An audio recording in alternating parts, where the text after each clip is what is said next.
Today I'm going to teach you the next topic of the same chapter which I completed in my last video.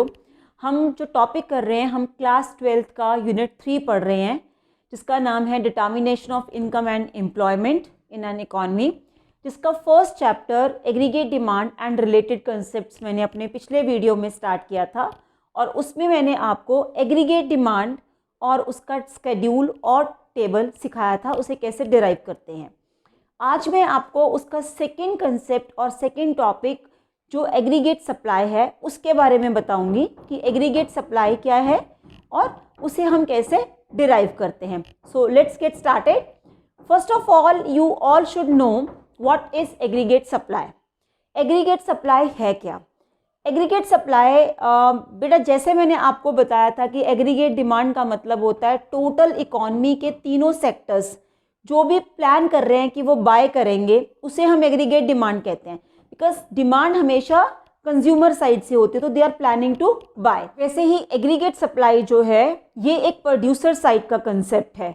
तो producers always plan to sell something, so they are more willing to supply और sale of goods. तो हम क्या कहते हैं, aggregate supply refers to the money value of final goods and services. Money value of final goods and services that all the producers are willing to supply in the given period of time।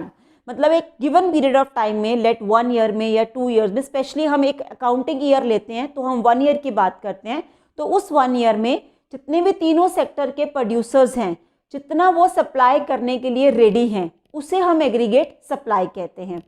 Aggregate supply has two components, that is AS is equal to C plus S. Aggregate supply is equal to consumption plus savings। और हमें पता है income के भी दो concept होते हैं। एक पर्सन जो है अपनी इनकम को दो पार्ट्स में डिवाइड करता है, या तो वो उसे कंज्यूम करता है या सेव करता है। तो AS is equal to C plus S and Y is also equal to C plus S. So I can say income is always equal to aggregate supply। Let's start with the schedule of aggregate supply। Same वही वाला income level और consumption level लेंगे हम जो हमने aggregate demand में लिया था। इनकम है 0, 100, 200, 300, 400, 500 एंड 600। और जैसे मैंने आपको लास्ट वीडियो में बताया कि कंजम्पशन कभी भी शॉर्ट रन में 0 नहीं होती, लॉन्ग रन में कंजम्पशन 0 होती है, बट बिकॉज अभी हम शॉर्ट रन पढ़ रहे हैं तो कंजम्पशन 0 नहीं होगी। तो कंजम्पशन मैंने स्टार्ट की 40, 120, 200, 280, 360, 440 एंड 520। अब मुझे सेविंग निकालनी है, बिकॉज एग्रीगेट सप्लाई का जो फॉर्मूला है वो है C प्लस S। तो कंजम्पशन तो मेरे पास है, मुझे क्या निकालना है, सेविंग। सेविंग कैसे निकलेगी? सेविंग निकलेगी जब मैं इनकम में से कंजम्पशन को माइनस करूंगी। वो कैसे? आप देखो, income is equal to C plus S। एक पर्सन अपनी इनकम को दो पार्ट्स में डिवाइड करता है, ईदर ही कंज्यूम और ही सेव। तो अगर मेरे पास इनकम है और कंजम्पशन है तो मैं इनकम में से कंजम्पशन को माइनस कर दूंगी तो मेरी सेविंग्स आ जाएंगी। तो सेम हियर 0 माइनस 40, सेविंग्स हो गई -40, 100 minus 20, -20, 0, 20, 40, then 60, 80। And how I have calculated it, मैंने इस इनकम में से कंजम्पशन को माइनस किया, मतलब 0 में से 40 माइनस किया -40, 100 में से 20 माइनस किया -20, 200 में से 200 गए 0, 300 में से 280 गए 20 and so on. Now let's come to the main calculation which is aggregate supply. Because मैंने आपको अभी बताया कि इनकम और एग्रीगेट सप्लाई इक्वल होते हैं, लेकिन हम यहाँ प्रूफ करेंगे, हम एग्रीगेट सप्लाई कैलकुलेट करेंगे C प्लस S, मतलब इस सेविंग और कंजम्पशन को ऐड करेंगे।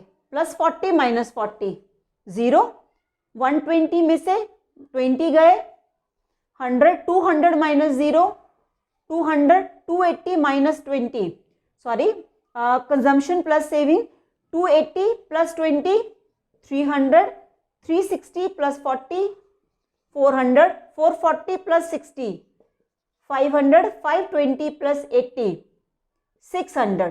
तो आप खुद देखो, ये है मेरा एग्रीगेट सप्लाई और ये है हमारा C plus 40, 400, 440 plus 60, 500, 520 plus 80, 600।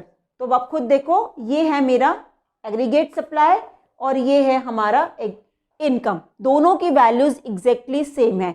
So we can say income and aggregate supply, they both are always equal.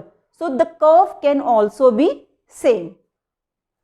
Now students, aggregate supply, we are studying this concept. Income is equal to C plus S. I have taken it as equation 1. Then aggregate supply भी C plus S होता है, इसे equation 2 ले लिया। अब from equation 1 and 2 ये prove हो गया कि aggregate supply और income दोनों सेम है और AS can be equal to Y। अब इसके लिए I will be drawing one diagram on OX axis. As usual I have taken income and employment. OY axis पर मैंने AS लिया जो है C प्लस S।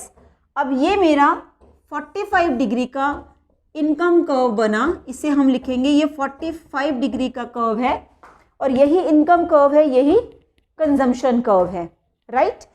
तो अब ये 45 डिग्री का क्यों है? ये 45 डिग्री का है, इट मीन्स ये शो कर रहा है कि जो ये दोनों हॉरिजॉन्टल और वर्टिकल एक्सिस है, इन दोनों के बीच का जो डिस्टेंस है वो सेम है। स्टूडेंट्स, अभी तक लास्ट वीडियो और इस वीडियो में मिला के आपको मैं 2 कंसेप्ट्स पढ़ा चुकी हूँ, which is aggregate demand and aggregate supply, उसके स्केड्यूल और टेबल की हेल्प से। अब इस चैप्टर में हमारे पास बचा consumption function and saving function और फिर उसके न्यूमेरिकल्स। तो अगले 2 वीडियोस में हम उसे कंप्लीट करेंगे। Thank you students.